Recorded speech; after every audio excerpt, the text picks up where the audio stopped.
नमस्कार दोस्तों, मैं रजनीश कुमार आप सभी का बहुत बहुत स्वागत करता हूं आपके अपने YouTube channel Rajneesh Ramesh official पर। भाइयों, जैसा कि हमने पिछले वीडियो में बात की थी लोकसभा क्षेत्र आजमगढ़ को लेकर, उसी कड़ी में आज आगे बढ़ते हुए आज हम बात करने वाले हैं लोकसभा क्षेत्र अलीगढ़ के बारे में। लोकसभा क्षेत्र अलीगढ़ पर हमने एक पहले भी वीडियो शूट की थी, लेकिन उसके बाद अब दूसरी वीडियो है हमारी लोकसभा क्षेत्र अलीगढ़ के लिए। तो उसका कारण यह है कि लोकसभा क्षेत्र अलीगढ़ की जो 2024 की लड़ाई है वो बहुत ही रोमांचक हो गई है, क्योंकि यहाँ से समाजवादी पार्टी से जो प्रत्याशी है चौधरी विजेंद्र सिंह, और भारतीय जनता पार्टी से उनके 2 बार के जीते हुए प्रत्याशी को उन्होंने तीसरी बार फिर मैदान में उतारा है, सतीश गौतम जी। और बीएसपी पार्टी से यहाँ पर पहले मुस्लिम समुदाय के कैंडिडेट को यहाँ से टिकट मिला था, लेकिन उसके बाद उनकी तबीयत खराब होने के बाद वहाँ उनका टिकट चेंज हुआ और हितेंद्र उपाध्याय उर्फ बंटी को बीएसपी पार्टी ने यहाँ से टिकट दिया। जैसे ही बसपा पार्टी से ब्राह्मण समुदाय के व्यक्ति को टिकट दिया गया, क्योंकि भारतीय जनता पार्टी से भी सतीश गौतम जो है वो ब्राह्मण समुदाय से ही आते हैं। जब 2 प्रत्याशी एक समुदाय से हुए तो यहाँ पर मुकाबला बहुत ही रोमांचक हो गया। तो आज हम समझने की कोशिश करेंगे लोकसभा क्षेत्र अलीगढ़ के बारे में कि अब इस सीट पर किस पार्टी का पलड़ा भारी नजर आ रहा है 2024 को देखते हुए। तो भाइयों, यदि मैं बात करूं 2004 के लोकसभा चुनावों के परिणामों की, तो 2004 में चौधरी विजेंद्र सिंह ने उस समय कांग्रेस के प्रत्याशी रहते हुए जीत दर्ज की थी। फिर 2009 आता है और 2009 में राजकुमारी चौहान जो कि बीएसपी प्रत्याशी थी 2009 में अलीगढ़ लोकसभा से जीत दर्ज करती हैं। फिर बात आती है 2014 लोकसभा चुनाव की। तो 2014 में जैसा कि पूरे देश में मोदी लहर की एक हवा चली थी, उसमें हम अलीगढ़ लोकसभा क्षेत्र भी अछूता नहीं रहा और यहाँ पर सतीश गौतम बीजेपी प्रत्याशी ने जीत दर्ज की। और 2019 के लोकसभा चुनावों में भी इन्हें एक बार पुनः जीत दर्ज की। उसके बाद 2024 में अब ये 3 प्रत्याशी लोकसभा क्षेत्र अलीगढ़ के लिए नामांकन कर चुके हैं। बात करूं चौधरी विजेंद्र सिंह की, जो कि पहले कांग्रेस से थे, जो 4 बार के विधायक और 1 बार के सांसद हैं। इस बार कांग्रेस पार्टी छोड़कर समाजवादी पार्टी में आ गए हैं और समाजवादी पार्टी ने इन्हें लोकसभा क्षेत्र अलीगढ़ से अपना प्रत्याशी बनाया है। वहीं बात करूं सतीश गौतम की, तो 2 बार से लगातार अलीगढ़ से जीत दर्ज करते आ रहे हैं और तीसरी बार भारतीय जनता पार्टी ने इन पर विश्वास जताया है और अपना प्रत्याशी घोषित किया है। वहीं बात करूं हितेंद्र सिंह उपाध्याय, जो कि बीएसपी प्रत्याशी हैं, और हितेंद्र सिंह उपाध्याय के बारे में बताया जा रहा है कि भारतीय जनता पार्टी में अंदरूनी कलेश होने के कारण ये यहाँ पर बीएसपी पार्टी से टिकट लेकर उम्मीदवार बने हैं। इनका पिछला बैकग्राउंड, जो राजनीतिक बैकग्राउंड है, वो भारतीय जनता पार्टी के नेताओं के साथ जुड़ा हुआ है और भारतीय जनता पार्टी से ये नाराज होकर बीएसपी पार्टी में गए और वहां से ये बीएसपी पार्टी ने इन्हें यहाँ का कैंडिडेट घोषित किया। बात करूं लोकसभा क्षेत्र अलीगढ़ की, तो लोकसभा क्षेत्र अलीगढ़ में 5 विधानसभाएं आती हैं और 2022 में जो हमारे यूपी में विधानसभा चुनाव हुआ था, थोड़ा वहां से समझने की कोशिश करते हैं कि 2022 में जो विधानसभा चुनाव हुआ था तब किस पार्टी के प्रत्याशी को कितना मत मिला था और उस मत को देखते हुए किस पार्टी के पास कितना कितना मत है। तो अगर मैं 2022 के लोकसभा चुनाव 2022 के विधानसभा चुनाव में अपने अलीगढ़ लोकसभा क्षेत्र की 5 विधानसभाओं के मतों के बारे में बात करूं, तो लोकसभा क्षेत्र कोल में बीजेपी प्रत्याशी ने 1,08,067 मत प्राप्त किए, तो वहीं समाजवादी पार्टी के प्रत्याशी ने 1,03,039 मत प्राप्त किए। वहीं बात करें बीएसपी पार्टी की, तो बीएसपी पार्टी के उम्मीदवार ने 23,016 मत प्राप्त किए। बात करें लोकसभा क्षेत्र अलीगढ़ की विधानसभा अलीगढ़ शहर की, तो लोकसभा क्षेत्र अलीगढ़ की विधानसभा शहर में बीजेपी प्रत्याशी ने 1,20,389 मत प्राप्त किए, तो वहीं समाजवादी पार्टी के कैंडिडेट ने 1,07,603 मत प्राप्त किए। बात करूं बसपा पार्टी की, तो 18,273 बसपा पार्टी के प्रत्याशी के पक्ष में मत पड़े। अब बात करते हैं अतरौली विधानसभा की, तो अतरौली विधानसभा में भारतीय जनता पार्टी के प्रत्याशी ने यहाँ से 1,25,691 मत प्राप्त किए, तो वहीं समाजवादी पार्टी के प्रत्याशी ने 86,367 मत प्राप्त किए। बात करें बसपा पार्टी के प्रत्याशी की, तो 23,134 मत यहाँ पर बसपा पार्टी के उम्मीदवार को प्राप्त हुए।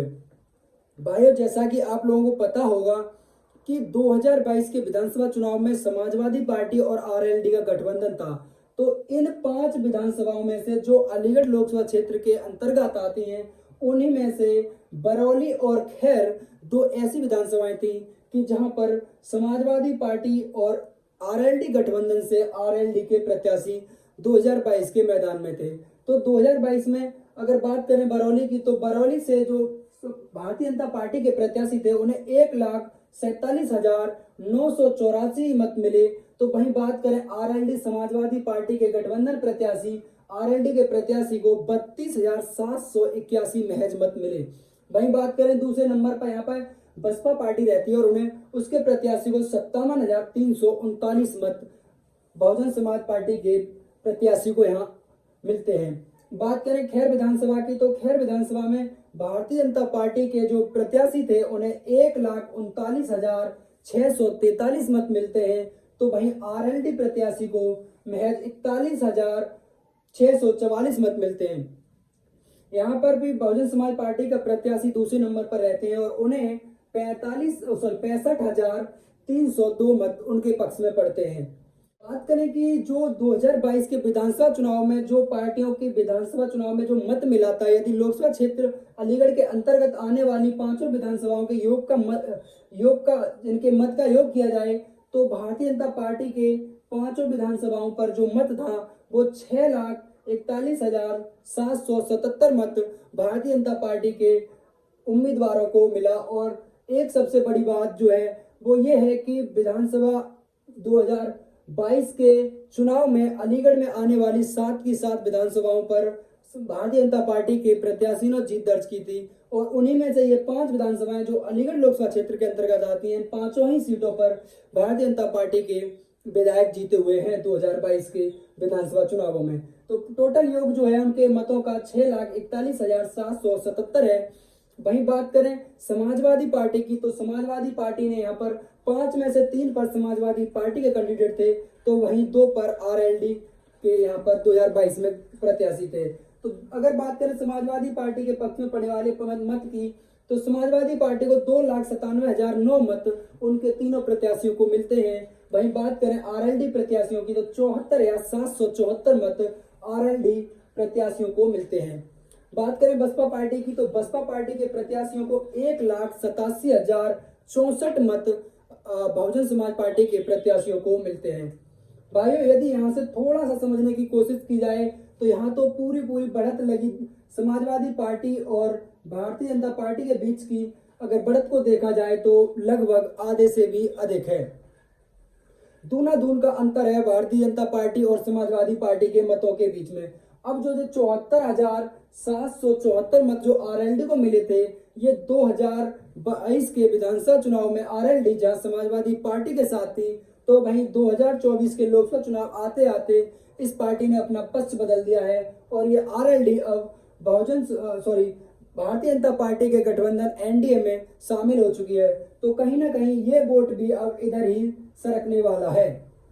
अब आगे बात करते हैं, थोड़ा समझते हैं कि लोकसभा क्षेत्र अलीगढ़ का जाति समीकरण का है क्या है और जो टिकटें दी गई हैं, जो पार्टियों ने अब टिकटें अपने जाति समीकरण को साधते हुए टिकटें दी गई हैं, क्योंकि चौधरी विजेंद्र सिंह जाट समुदाय से आते हैं। लोकसभा क्षेत्र अलीगढ़ में जाट समुदाय का भी अच्छा वोट है। वहीं बात करूं सतीश गौतम और हितेंद्र सिंह उपाध्याय दोनों ही ब्राह्मण समुदाय से आते हैं। तो अब बात करते हैं, पहले समझते हैं कि लोकसभा क्षेत्र अलीगढ़ का जाति समीकरण क्या है और फिर उसके बाद बात करेंगे कि 2024 में ये लोकसभा क्षेत्र किस पार्टी की तरफ झुकाव दिख रहा है। भाइयों, अब बात करते हैं लोकसभा क्षेत्र अलीगढ़ के थोड़ा सा जाति समीकरण को समझते हुए और फिर हम देखते हैं कि अभी इस सीट का 2022 में झुकाव जो है किस पार्टी की तरफ अधिक है। तो मैंने अभी आपको बताया था कि 2022 में जो विधानसभा चुनाव हुए थे हमारे उत्तर प्रदेश में, तो उनमें जो लोकसभा क्षेत्र अलीगढ़ की 5 विधानसभाएं हैं, उनमें अगर सारे योग को उनके जो प्रत्याशी थे उनके योग को जो मिले हुए मत को जोड़ दिया जाए तो 6,41,774 मत भारतीय जनता पार्टी के प्रत्याशियों को मिला था। वहीं बात करूं समाजवादी पार्टी के प्रत्याशियों की, तो 2022 में समाजवादी पार्टी के 3 प्रत्याशी थे हमारे लोकसभा क्षेत्र अलीगढ़ के अंतर्गत आने वाली 5 विधानसभाओं में से 3 पर समाजवादी पार्टी के कैंडिडेट थे, तो उन्हें 2,97,009 मत उनके पक्ष में पड़े। वहीं बात करूं बसपा पार्टी की, तो 1,87,064 मत बहुजन समाज पार्टी के प्रत्याशियों के पक्ष में पड़ा। वहीं आरएलडी की बात करें तो आरएलडी 2022 में समाजवादी पार्टी के गठबंधन में थी और समाजवादी पार्टी के साथ लड़ते हुए बरौली और खैर में इन्होंने 74,774 मत, दोनों ही विधानसभाओं का जो मत था उसका योग 74,774 उन्होंने प्राप्त किया। अब 2024 में आरएलडी पार्टी एनडीए गठबंधन का हिस्सा हो चुकी है, जो यानी भारतीय जनता पार्टी के साथ जा चुकी है, तो इससे ये मत भी अब भारतीय जनता पार्टी के पक्ष में पड़ने की संभावना है। अब बात करता हूं कि 2024 में जो लोकसभा क्षेत्र अलीगढ़ है वहां का जातीय समीकरण क्या है और यहाँ से जो जिन पार्टियों ने अपने अपने उम्मीदवार उतारे हैं, तो किस किस समुदाय से किस किस पार्टी का उम्मीदवार है और यहाँ के अब जो जातीय समीकरण है किस तरह से बिगड़ने वाले हैं। बात करूं मैं जाट समुदाय की, तो जाट समुदाय के लगभग 2 लाख के आसपास मतदाता जाट समुदाय के लोकसभा क्षेत्र अलीगढ़ के अंतर्गत आते हैं। वहीं बात करूं मुस्लिम समुदाय की, तो मुस्लिम समुदाय के 4 लाख मतदाता लोकसभा क्षेत्र अलीगढ़ के अंतर्गत आते हैं। वहीं बात करूं यादव समाज की, तो यादव समाज लगभग 1,20,000 के आसपास यादव मतदाता लोकसभा क्षेत्र अलीगढ़ के अंतर्गत हैं। वहीं बात करें बघेल समुदाय की, तो बघेल समुदाय के लगभग 1 लाख के आसपास बघेल भी लोकसभा क्षेत्र अलीगढ़ के अंतर्गत आते हैं। बात करें ब्राह्मण समुदाय की, तो ब्राह्मण समुदाय के 2,30,000 मतदाता लोकसभा क्षेत्र अलीगढ़ के अंतर्गत आते हैं। वहीं बात करें वैश्य समुदाय की, तो 2,15,000 के आसपास वैश्य समुदाय के मतदाता भी लोकसभा क्षेत्र अलीगढ़ के अंतर्गत आते हैं। बात करें ठाकुर मतदाताओं की, तो 1.5 लाख ठाकुर मतदाता भी लोकसभा क्षेत्र अलीगढ़ के अंतर्गत हैं। वहीं बात करें लोधी समुदाय की, तो लगभग 1,30,000 लोधी समुदाय भी लोकसभा क्षेत्र अलीगढ़ के अंतर्गत है। बात करें एससी समुदाय की, तो 2 लाख के आसपास एससी समुदाय भी लोकसभा क्षेत्र अलीगढ़ के अंतर्गत है।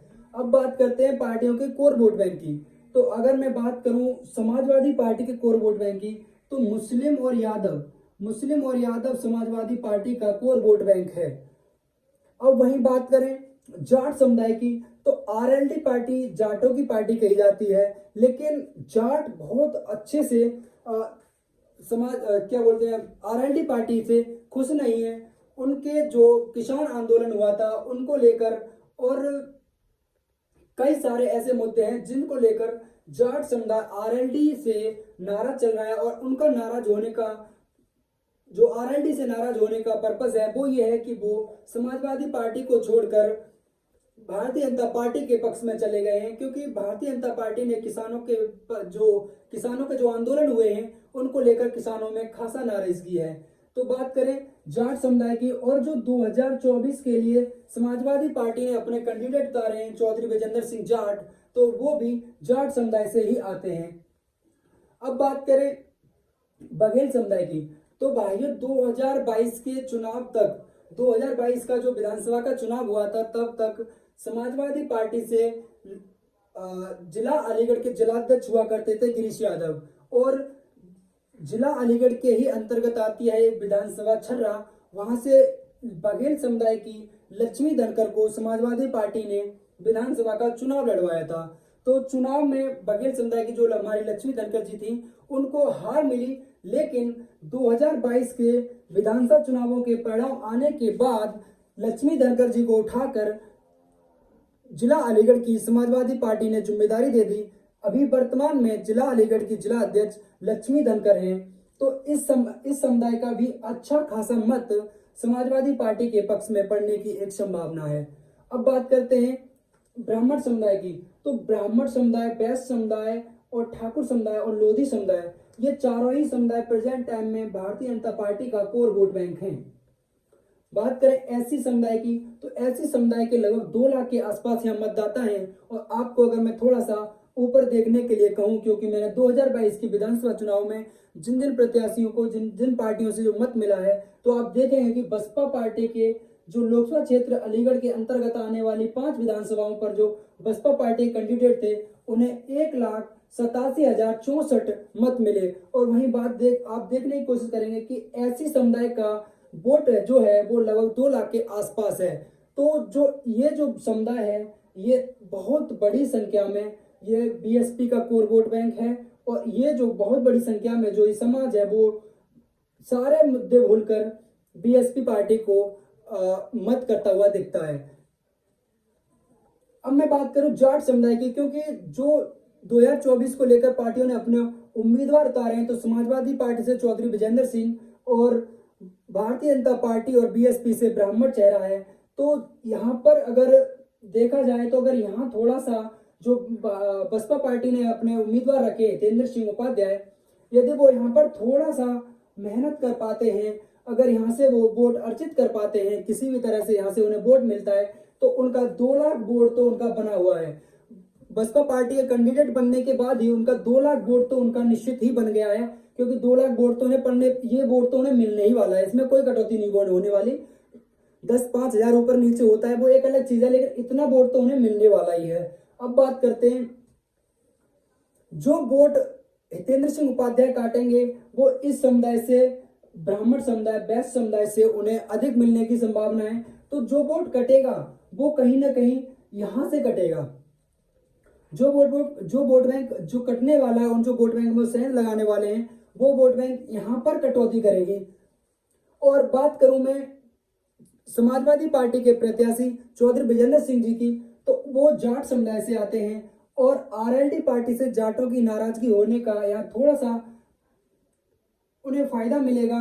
और एक चीज जो आपने देखा होगा कि चाहे किसी भी तरह का चुनाव हो, विधानसभा का हो, लोकसभा का हो, जाति जो है ना, प्रत्याशी की जाति बहुत बड़ा मायने रखती है। तो समाजवादी पार्टी के प्रत्याशी हैं चौधरी विजेंद्र सिंह जाट।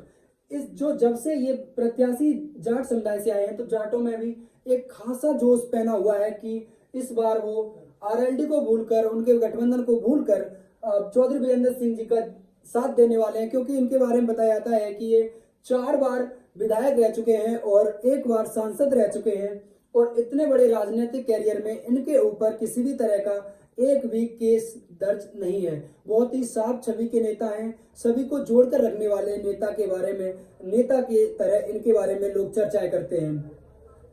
तो भाइयों, मुकाबला एकदम टक्कर का है, त्रिकोणीय मुकाबला होने वाला है। यदि जो बीएसपी प्रत्याशी हैं हितेंद्र सिंह उपाध्याय, यदि वो एक यहाँ पर सेंध मारने में कामयाब हुए, तो हो सकता है कि अलीगढ़ लोकसभा क्षेत्र में इस बार समाजवादी पार्टी कैंडिडेट को जीत मिल सकती है। क्योंकि मुकाबला, चाहे यहाँ पर अब बसपा जीते, चाहे भारतीय जनता पार्टी जीते, चाहे जीते सपा, हार जीत का जो अंतर रहने वाला है वो महज हजारों में रहने वाला है। यहाँ पर कोई भी प्रत्याशी ऐसा नहीं है कि जिसके पास लाखों की बढ़त हो। यहाँ पर एक भी प्रत्याशी ऐसा नहीं है कि जिसके पास अभी लाखों की बढ़त हो, क्योंकि यहाँ पर जो आपको नंबर दिख रहा है 6,41,774, उसमें इस समुदाय की बहुत बड़ी भूमिका थी, क्योंकि ये समुदाय बीजेपी पार्टी का कोर वोट बैंक था।